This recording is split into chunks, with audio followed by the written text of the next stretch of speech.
Здравствуйте, дорогие друзья! Приветствую вас на своем канале, где мы говорим о разной электронике, которую применяем дома и не только.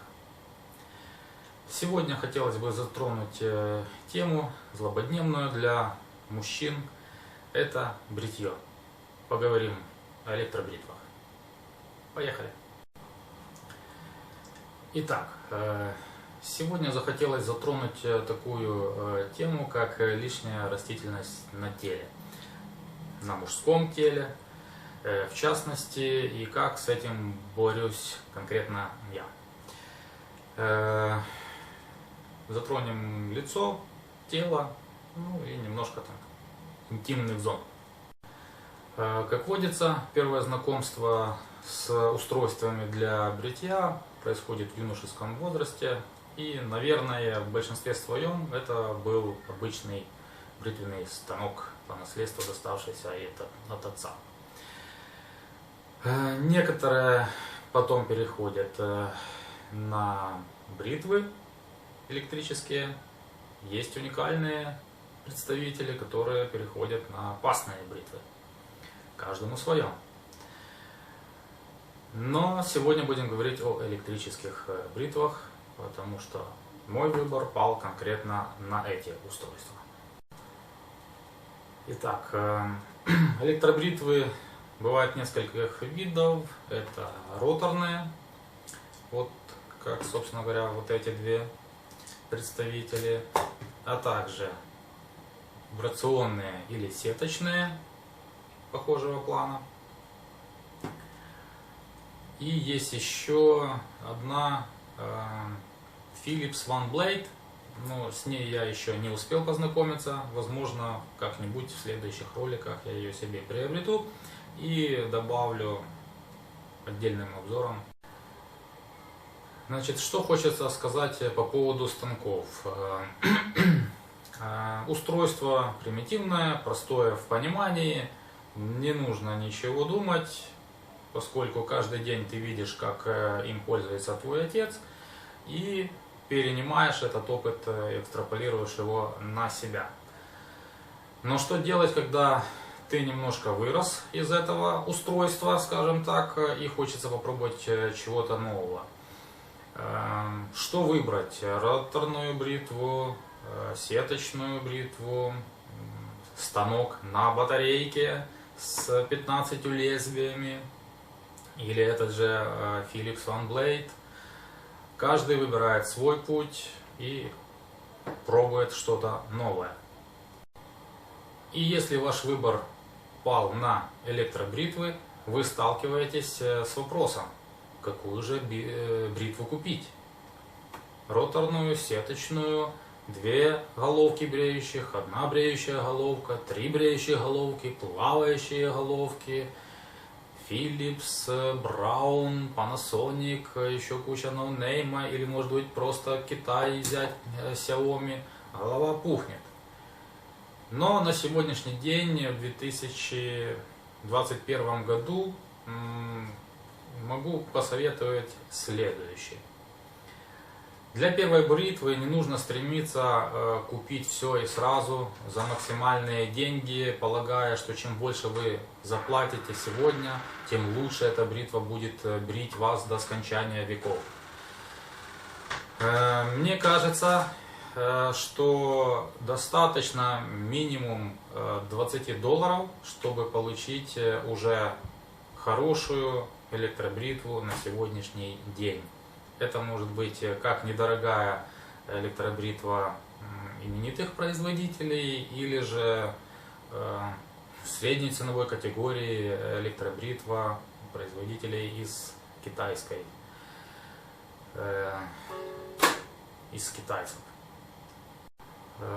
Как по мне, то $20–50 это уже такой сегмент, в котором есть даже из чего повыбирать, и эти бритвы будут вам служить верой и правдой очень долго. Отличия будут незначительные, может быть эргономика какая-нибудь, дизайн, дисплейчик без дисплейчика, триммер без триммера, тип аккумулятора и так дальше. Это уже нюансы и тонкости, к которым вы придете потом, попробовал хотя бы для начала электробритву в пользовании и понять, какие конкретно функции вам нужны.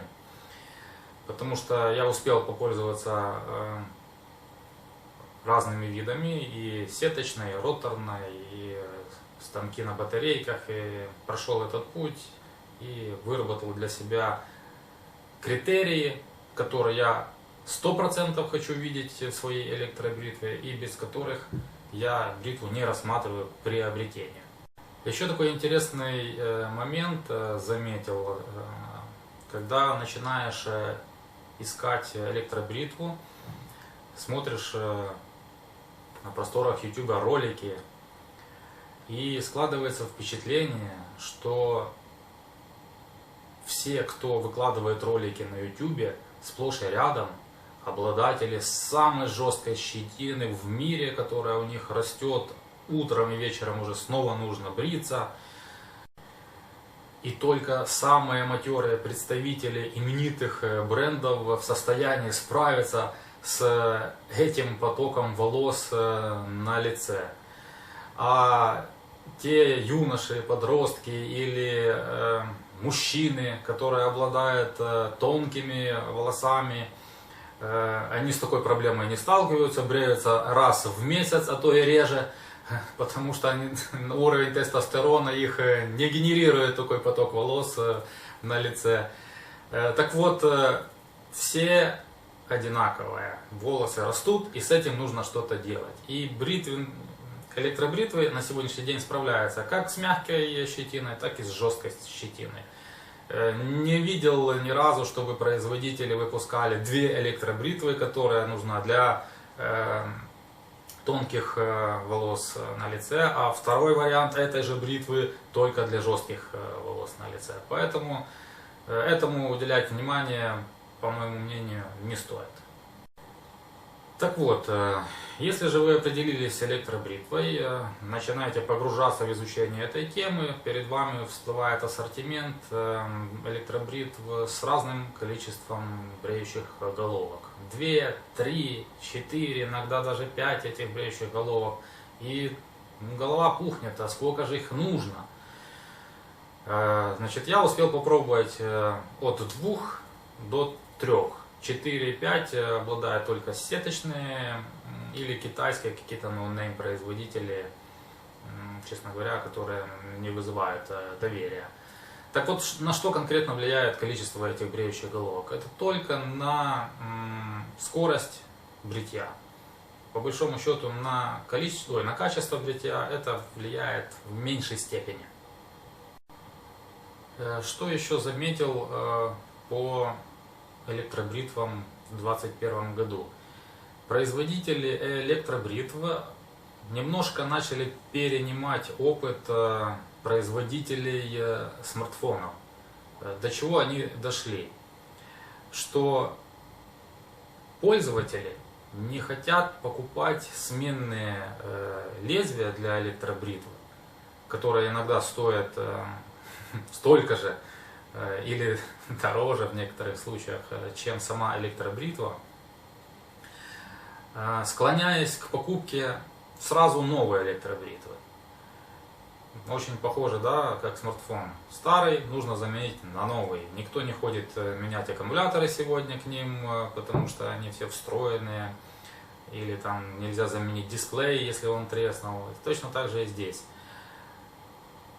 По нормам в среднем бреющие головки и лезвия у них отхаживают до 2 лет. И только после этого нуждается в замене. Ну, сейчас я конкретно говорю о роторных. Сеточные, возможно, быстрее выходят, потому что там и стирается сетка из-за ее тонкости. Так вот,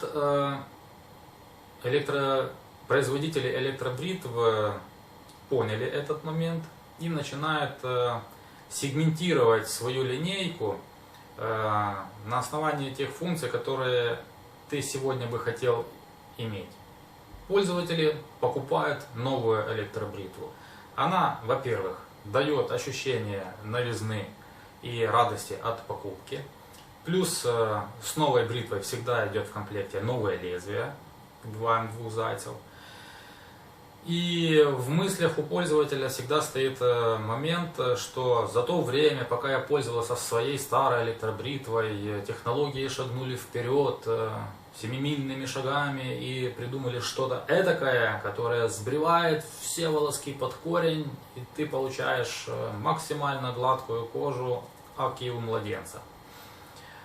Отчасти бывает так, если вы очень долго пользовались своей предыдущей бритвой, но если это мы говорим год-полтора, особо ничего не меняется в качестве самого бритья. Максимум, что меняется, это дизайн, внешний вид, эргономика, прорезиненность и так далее. Количество головок в среднем уже выработано, необходимое минимальное количество. А дальше добавляются всякие определенные фишки, дисплейчики, индикаторы, кнопочки, триммеры, средства чистки и тому подобное.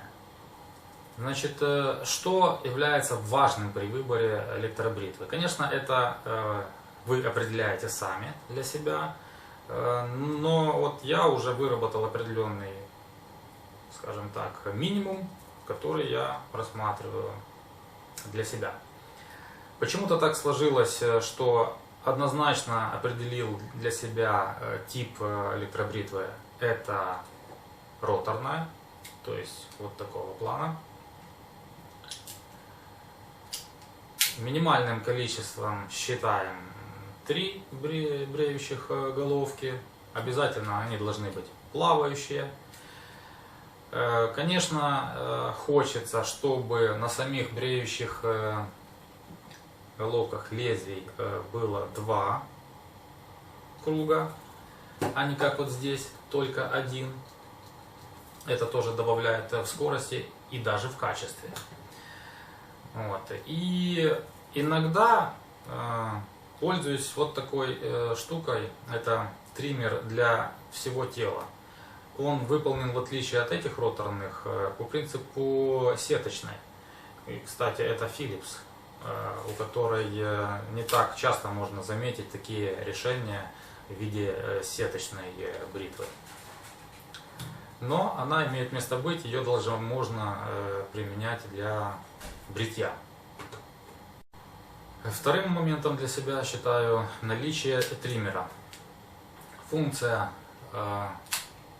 не нужна прям на каждый день, но когда она есть, ее не нужно искать, когда хочется. Когда ее нет, начинаются поиски, где там удалить лишний волосок, который затусовался.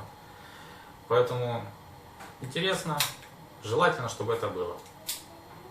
Следующим пунктом всегда хотелось иметь дисплей в бритве, который показывает, когда нужно зарядить бритву, когда нужно ее промыть. И вот 2 представителя, Xiaomi и Philips, и у них по-разному этот принцип реализован. Здесь индикация трехсегментная, максимум, средний и минимум.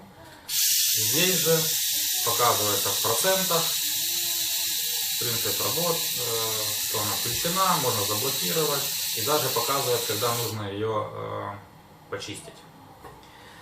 За время пользования этими 2 бритвами определил для себя, что по большому счету наличие индикации прямо в процентах нужна постольку-поскольку, потому что оно все равно приблизительно. Ты можешь начать бриться в 90%, закончить там 80%, а на самом деле эти 80 или сколько проверить нельзя, и оно и не нужно.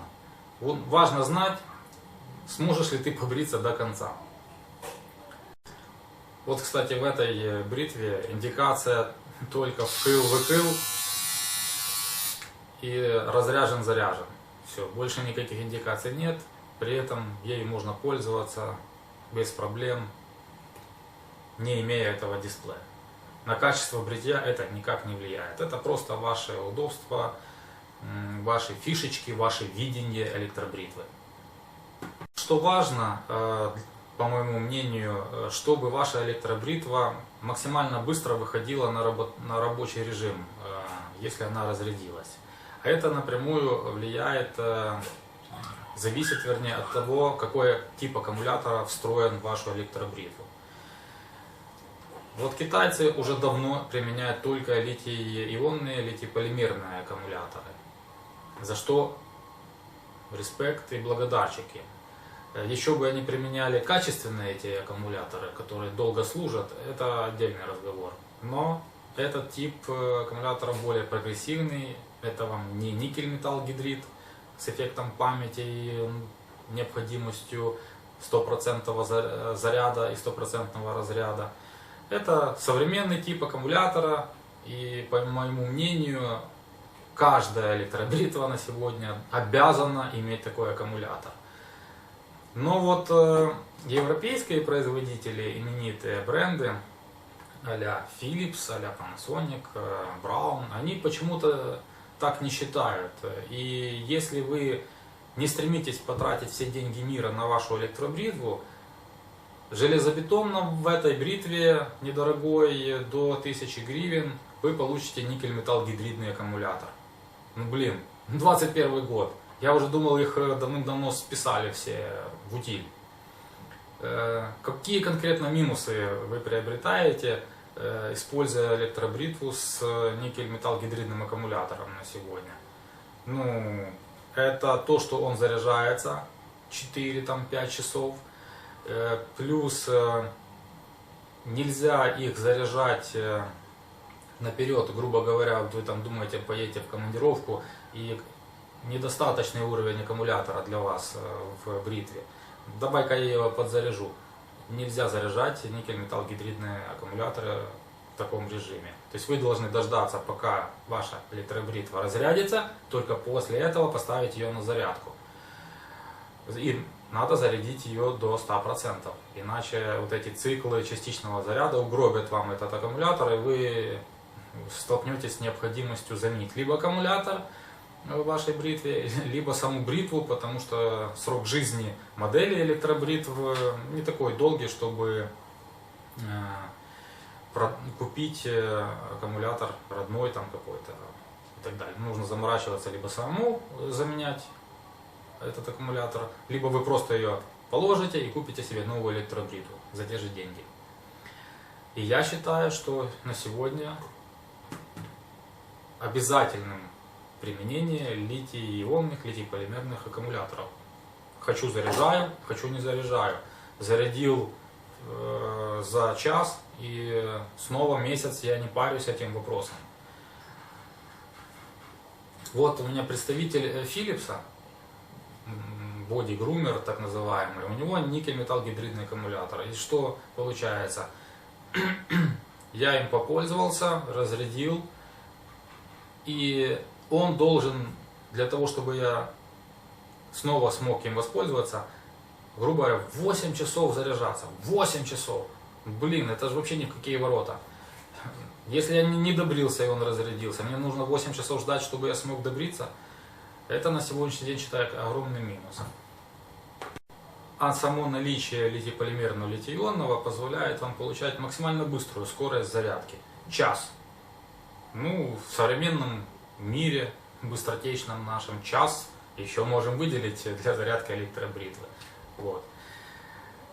Вот это уже Philips. Это не самый низший сегмент электробритвы. И только с него начинается встроенный литий-полимерный или литий-ионный аккумулятор, который можно заряжать в любое удобное для вас время. И скорость зарядки уже тоже час-полтора максимум. Вот. Но за эту бритву вы должны уже выложить в 4 раза больше, чем вот этот Xiaomi. Извините. Грубо говоря, этот мне досталось 600 гривен, а эту в магазине можно приобрести там за 2200. Ну, пускай там на каких-то распродажах 2. Чувствуете разницу? А уровень комфорта одинаковый. И на сегодняшний день сказать, что эта бритва за 600 гривен бреет в 4 раза хуже, чем бритва за 2000, пускай за 200 тысяч гривен, я не могу сказать. То есть К чему веду, что на сегодняшний день маломальские производители, которые конкретно занимаются электробритвами, не говорим о каких-то ноунеймах, которые лишь бы напарить, бреют достаточно хорошо. И если вы думаете, какую бритву первую для себя купить, покупайте любую из недорогих. Для себя вы сделаете выводы, нравится вам этот тип бритья или не нравится. Потому что люди, которые переходят со станков обычных лезвий, они думают, что это качество бритья, которое вы получаете со станка, вы получите точно так же с электробритвы. А здесь абсолютно не так. Потому что когда вы используете станок, он сбривает верхнюю часть кожи. И, соответственно, гладкость получается выше. Итак, продолжим. Про аккумуляторы мы поговорили. Еще один нюанс, на который хотел обратить внимание, а я о нем думал, когда выбирал электробритву. Вот что интересно, у китайских электробритв они дошли до того, что провода USB Type-C уже достаточно для того, чтобы заряжать бытовые устройства. Вы берете любой адаптер питания, который у вас есть от предыдущих телефонов или от текущего телефона, и заряжаете им электробритву. Это, реально удобно. У именитых производителей у них используются проприетарные провода со своими зарядными устройствами, адаптерами. И вот у меня два представителя одного производителя, и у них разные адаптеры для зарядки аккумулятора. Уже скоро гора будет этих адаптеров для зарядки. Мне приходится их подписывать, потому что внешне они похожи, а отличить какой кому спустя месяц валяния в тумбочке не представляется возможным. Приходится выдумывать наклейку, что это для этой бритвы, а это для этой. Поэтому китайский вариант мне нравится больше. Type-C, хочешь от ноутбука, хочешь от зарядки от телефона, от чего угодно, от пауэрбанка можно зарядить электробритву. Я считаю, это удобно, это классно, это плюс. Но, с другой стороны, на сегодняшний день, в отличие от года 2-3 назад, наверное, когда работа электробритвы длилась полчаса максимум у хороших моделей, и заряжать их приходилось намного чаще, где-то раз в неделю, да, то провода, они всегда под рукой должны были быть. То сегодня, что этот вариант, что этот вариант, они имеют очень длительный срок своей службы от заряда полного. То есть раз в месяц, раз в 3 недели. То эти параметры достаточно хороши, чтобы запариваться над вопросом, какой тип провода используется. Но еще раз повторюсь, Type-C считаю лучшим вариантом на сегодня. Бытует мнение, что стоимость бритвы априори влияет на качество бритья. Я уже это поднимал ранее в ролике. Еще раз хочу заметить. Вот мы имеем две роторных бритвы Philips и Xiaomi. 560 гривен или 600 гривен и 2200 или 2 на распродажах, которые можно их приобрести. Прямой зависимости качества бритья нету. Это тоже бритва хороша. И единственный нюанс, который меня не совсем устраивал, это вот эта большая губа возле бреющего лезвия. На что она влияла? Она влияла мне на качество выбривания непосредственно под носом, переход на губу. Приходилось там задирать нос и так дальше, что требовало повышенного внимания этому участку. И последний нюанс, о котором я уже упоминал чуть-чуть ранее, это то, что аккумулятор, хоть здесь и продвинутый, литий-полимерный, литий-ионный, какой там, сейчас точно не скажу, но Я пользовался этой электробритвой где-то 1,5 года, и уже от 100% заряда она уходит в ноль где-то на 30% на остатки. То есть вот он показывает 30%, и все, дальше он уже разряжается, и бриться невозможно. Это единственный повод, который вынудил меня посмотреть в сторону других электробритв. А так, повторюсь, качество бритья почти такое же, почти такое же. Здесь немножко лучше. Спорить не буду, отвергать многолетний опыт компании Philips в этой сфере глупо. Но извините, 600 и 2200 в магазине. Здесь точно так же все эти бреющие, плавающие моменты. Она не щипает. Все просто отлично. Если бы не вот этот момент и не аккумулятор, я бы даже не рассматривал покупку Philips в принципе. Что интересно, Philips ни у кого не ассоциируется с бритвами вибрационного типа или сеточного, как по-другому их называют. А вот этот триммер, он как раз построен по принципу сеточный.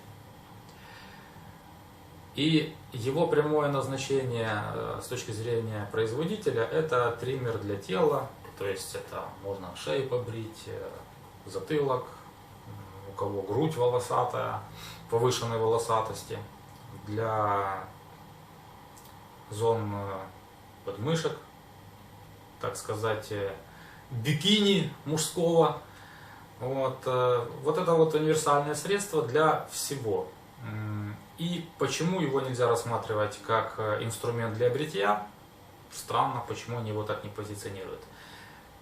Я попробовал, доказательством я приложу видео, отлично себя зарекомендовало средство. То есть по большому счету вот такой вот недорогой инструмент, если ему еще добавить сюда литий-полимерный, литий-ионный аккумулятор, вполне себе может заменить все устройства. И бриться, и для тела, и для не тела, так скажем, подходит отлично. Вот вам, кто хотел Philips и сеточный, отличный вариант.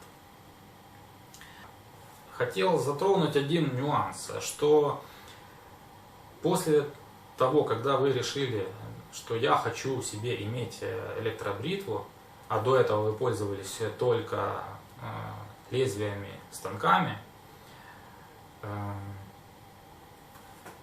вы не знаете, что делать с этой электробритвой, когда вы ее получаете, как правильно ею бриться.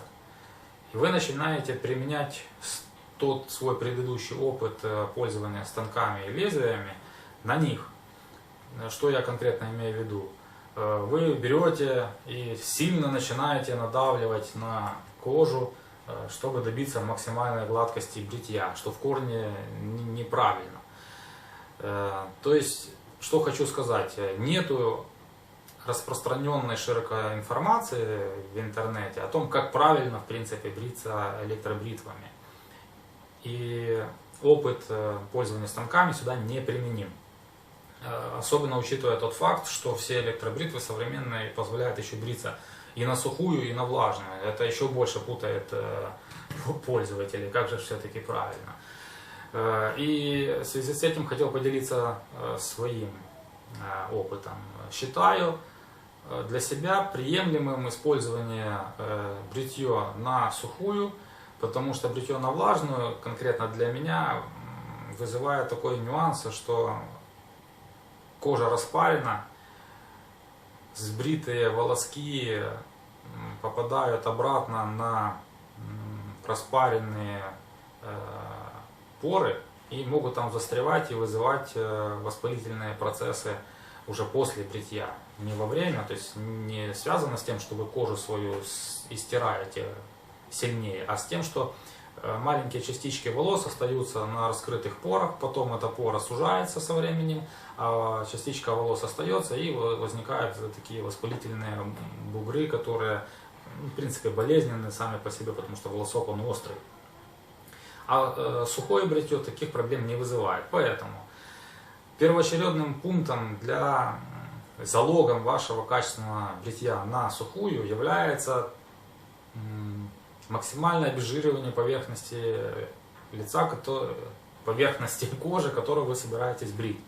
То есть первоочередно нужно умыться моющим средством, либо жидким мылом и так дальше, и снять этот налет кожного сала, так называемого, чтобы все волоски стали отдельно стоящими, не прилипали к коже и так дальше. И только после этого, когда у вас кожа высохнет, она натянется, волоски станут в прямом смысле дыбом, можно применять уже электробритву и, не надавливая усиленно, круговыми движениями, если вы используете роторную электробритву, можно добиться максимально качественного гладкого бритья. Еще раз повторю, не такого гладкого, как станок. Эти бритвы, они разные по своему принципу и не дают одинаковых результатов. Говорят, что я взял станок, побрился раз в 3 дня, и 3 дня хожу гладкий, как апельсин, ничего подобного. Через день, даже после станка, уже слышно щетина. То вот эти бритвы, они, конечно, к концу дня уже могут дать вам ощущение таких торчунчиков. Но, тем не менее, в чем преимущество электробритвы? Что вы не привязаны к воде, ни к чему, у вас нужно иметь товарный вид. Вы взяли бритву, побрились и полетели. Ее удобно взять с собой в командировку и иметь всегда отличный вид. Когда я только приобрел электробритву, у меня был даже такой пунктик, хотелось бриться постоянно, кайфовать от нового устройства. Я брился каждый день и получал от этого определенный кайф. Такой себе массаж лица и релакс свой. Достаточно было там 3 минуты для того, чтобы я сбрил все, что за ночь или там за 2 дня отросло. Но бриться хотелось дольше, потому что массаж, он успокаивает, релаксуешь, кайф. Ну, конечно, когда ты уже попользовался определенное время этими бритвами, массажем это назвать уже нельзя, ты выполняешь сугубо рутинную, каждодневную или там раз в 2 дня операцию.